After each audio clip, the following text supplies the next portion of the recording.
Jadi mari kita bertekad, kita tetap mengendalikan pikiran, mengendalikan kata-kata, mengendalikan emosi, supaya segalanya tetap proporsional. Sayang sekali waktu kita, tenaga, pikiran, kalau terbuang karena sikap yang tidak pada tempatnya. Ini bisa kita lakukan kalau kita bertekad dan menyadari bahwa tidak boleh mempersulit diri. Pikiran apapun, bagaimana tentang rezeki? Caranya kembali ke Allah. Allah yang membagikan rezeki. Kita diciptakan sudah lengkap dengan rezekinya. Cecak makanannya nyamuk. Nyamuk punya sayap, cecak tidak punya sayap. Ternyata nyamuk lebih hebat datang dari selokan, dari got, mendekati cecak di dinding dibanding cecak yang bergerak. Oh iya, rezeki lebih hebat mengejar yang punyanya, walaupun yang punyanya harus mengejar rezeki, tapi tidak seberapa dibanding dengan hebatnya. Bagaimana dengan kita? Lah kita di perut ibu waktu jadi janin, juga tetap rezeki mengejar kita. Kita di perut, rezeki yang datang sampai dengan plasenta ke janin. Waktu kita bayi, air susu ibu langsung tersedia. Ibunya tidak mengeluarkan air susu, sapi mengeluarkan. Walaupun sapinya di Selandia Baru, datang dia ke Jakarta. Karena ada rezeki dari bayi yang ada di sini. Dan sampai sekarang kita lihat, kalau kita makan, di meja makan kita bisa saksikan berasnya datang dari Cianjur, ikannya dari Jatiluhur, bahkan ada salmon yang dari laut, sambal itu cabenya dari kebun mana, tomatnya dari gunung mana, semua berkumpul di meja. Artinya jauh lebih hebat rezeki mengejar kita dibanding kita mengejar rezeki. Kita bekerja adalah ibadah, kita kerja adalah amal soleh. Kita bekerja adalah untuk bekal kebaikan dunia akhirat. Tapi rezeki Allah yang membagi. Nah, ini penting sekali. Jangan sampai kita menganggap, wah harus all out. Nah, kalau kita tidak dibuka, banyak orang yang all out juga. Tetap saja rezekinya sedikit. Dan banyak orang yang leha-leha, rezekinya dikasih banyak. Karena bagi kita bukan uang yang menjadi alat ukurnya, tapi bagaimana kita bekerja dengan niat baik, dengan cara yang benar, itulah yang kita pikirkan. Bagaimana kita tetap optimis dengan niat baik dan cara yang benar. 4. Evaluasi diri. Nah, ini kata kunci terpenting di dalam menghadapi masalah. Seringkali kalau kita menghadapi masalah, kita ini merasa sebagai korban, sebagai objek yang harus menderita. Seharusnya kita ubah. Karena di dalam Al-Quran disebutkan begini, ma asabaka min hasanatin faminallah. Karunia apapun yang datang padamu itu pasti dari Allah Tuhan kita. Wa ma asabaka min sayyiatin famin nafsik. Dan kalau ada kebahitan, keburukan yang menimpa, itu karena kelakuan burukmu sendiri. Nah, ini tidak rugi kalau kita evaluasi diri. Yang rugi itu kita sibuk mengevaluasi orang lain sampai kita lalai mengevaluasi diri sendiri.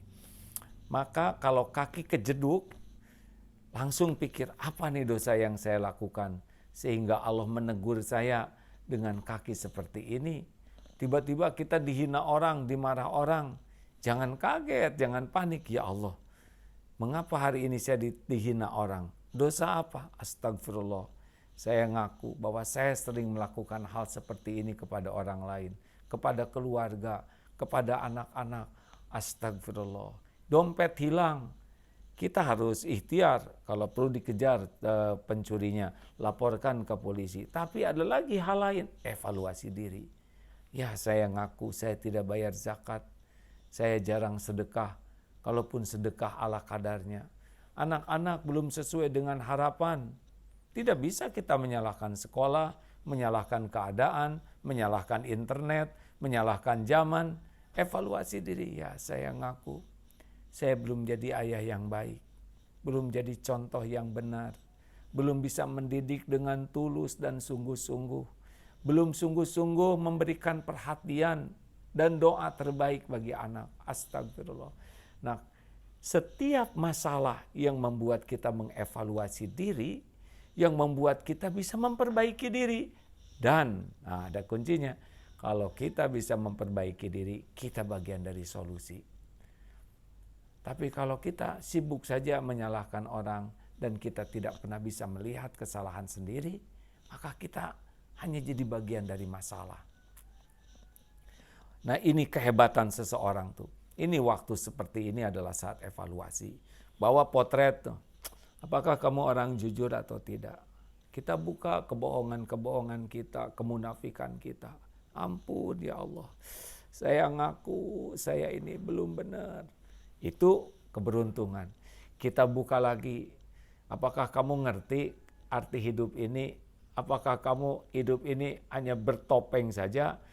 Gelar ada, kelakuan kamu kekanak-kanakan, mata, zina, mulut kotor, telinga senang dengar aib, pikiran hanya duniawi. Makin banyak kita bisa menemukan kesalahan kita, makin banyak kita bisa memperbaiki diri. Makin kita memperbaiki diri, kita bisa jadi jalan perbaikan bagi yang lain.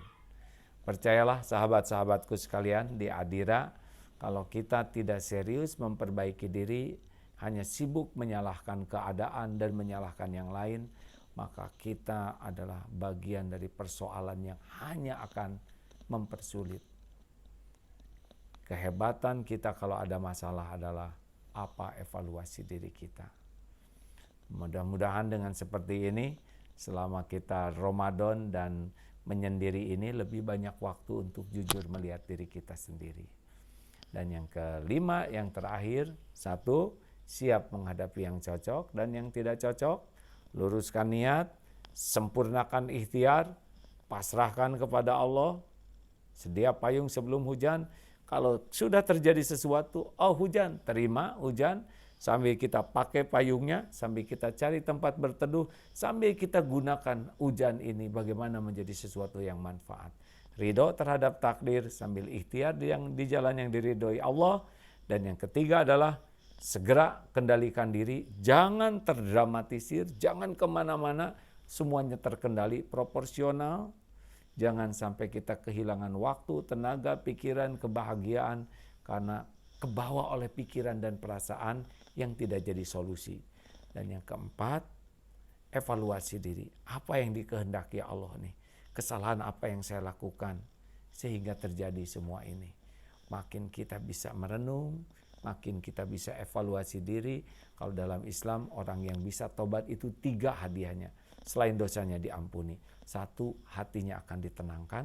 Man aksarul istighfar ja'alallahu lahu min kulli hammin farajan. Gelisah ini hilang kalau banyak tobat, banyak minta ampun. Yang kedua, wa min kulli doikin makhrajan. Selalu akan nampak jalan keluar ini. Ada aja nanti kelihatan jalannya. Kalau kita sering tobat, sering istighfar. Dan yang ketiga, warazaqahu min haitsu la yahtasib. Nanti akan ada rezeki yang tidak diduga-duga, dari mana saja datangnya. Persis seperti mobil, kalau makin kotor, makin sengsara, makin tidak lihat jalan, tidak tahu apa-apa. Tapi makin dibersihkan, hati lapang, jalan terlihat, dan yang membagikan rezeki gratis di jalan pun bisa ternikmati.